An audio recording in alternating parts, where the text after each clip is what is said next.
My name is Richard Mack, and I'm the former sheriff of Graham County, Arizona.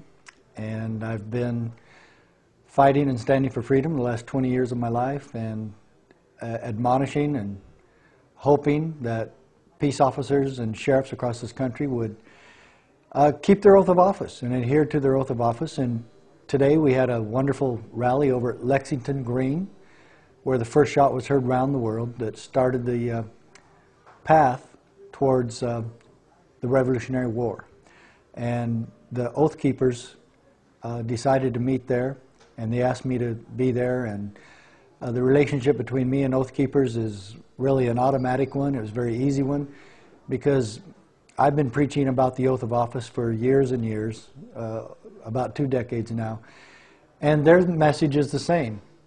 If you're in the military, and if you're in law enforcement, and especially if you're one of our nation's sheriffs, you took an oath of office to uphold and defend, preserve, protect, and obey the United States Constitution. If we had law enforcement in America that were doing that, keeping their oath to do just that, we would have our constitutional republic back tomorrow. That's how powerful this movement is. The Founding Fathers established a system that would keep the federal government impotent. This is the time to reenact that. The 10th Amendment basically tells the federal government, if you ever go outside Article 1, Section 8, where the Constitution delineates and details what they can and cannot do, if they want to get creative, or if they want to expand the federal bureaucracy, or if they want to expand the power of the central government, they must refer to the 10th Amendment, which clearly states, if we forgot anything, you can't do that either. And so the 10th Amendment keeps the federal government in check, because the states have the power to tell the federal government to stay out. And then, of course, that's going to just scare governors and state legislatures to death, because they might stop federal funding. What are you guys, crazy? Where do you think the federal government gets their money? It comes from you. Stop sending them the money, and they won't have anything over you anymore. But the main thing is, let's just follow the Constitution. That's my message. It's been my message for 20 years, and it's the Oath Keeper message. Just keep your oath of office, follow the Constitution. Is that too simple? I don't know. Well, the sheriff is the most powerful law enforcement officer in the country, and has the ultimate say in his county. No one supersedes his jurisdiction. And I want this made very clear. The President of the United States cannot tell your sheriff what to do. And in that same vein, none of the auxiliary departments below the President can tell the sheriff what to do. Quite to the contrary, when they're in his jurisdiction, he can tell them what to do. And I pray for the day that a sheriff in this country will arrest an IRS agent for trespassing, or for trying or attempting to victimize citizens in that particular sheriff's county.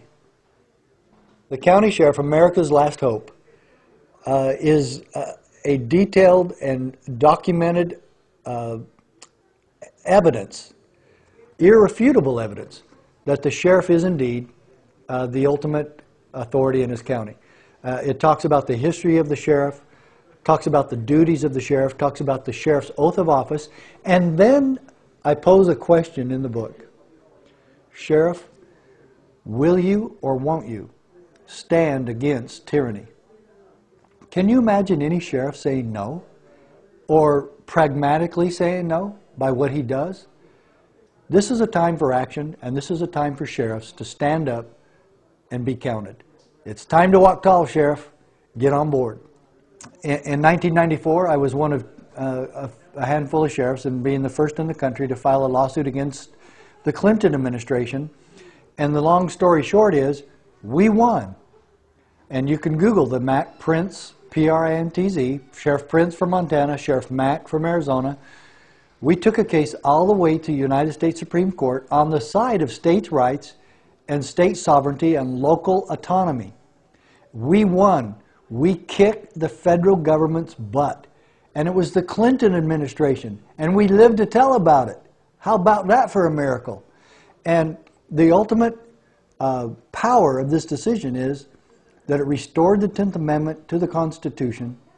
It restored the rights of the local authorities to tell the federal government where to hang it. And this is exactly the power that James Madison was talking about when he said, we can safely rely on the disposition of state legislatures to erect barriers against the encroachments of the federal government. And so that's exactly what sheriffs should be doing, not allowing the federal government carte blanche in your county, but quite the opposite, keeping them in check. And just like my Supreme Court decision says, hence a double security arises to the rights of the people. And this principle of the separation of the two powers between local authorities and the federal government is one of the Constitution's structural protections of liberty. So what are we doing here when we stand against federal intervention? We are providing constitutional protections to our citizens, exactly what we promised to do when we took our oath of office. Well, how do we stand up to the federal government on anything? Is we have the courage to do so. And it takes local people like the sheriff to do that. I honestly believe that the last line or the last straw to break the camel's back on today's revolution is going to be more federal gun control.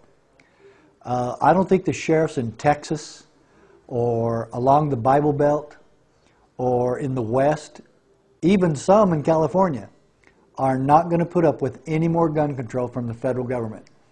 There's too many sheriffs in these places, and there's too many sheriffs that have friends, family, and constituents that are hunters and gun activists, and that they know darn well are not going to give up their guns.